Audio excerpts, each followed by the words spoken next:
أعوذ بالله من الشيطان الرجيم. بسم الله الرحمن الرحيم.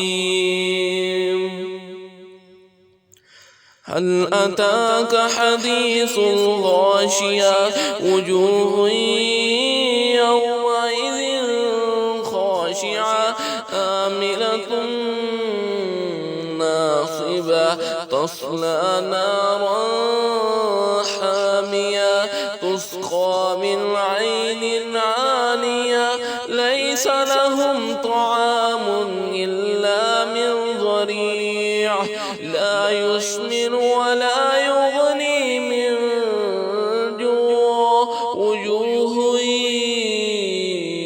يومئذ ناعمة لسعيها راضية في جنة عالية لا تسمع فيها لاغية فيها عين جارية فيها سرر مرفوعة وأكواب موضوعة ونمارق مصفوفة وزرابي مبثوثة أفلا ينظرون إلى الإبل كيف خلقت وإلى السماء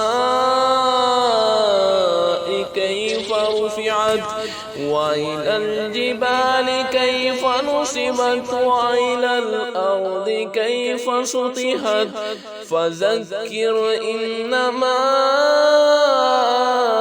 أنت مذكر لست عليهم بمسيطر إلا من تولى وكفر فيعذبه الله العذاب الأكبر إن إلينا إيابهم ثم إن علينا حسابهم صدق الله العظيم.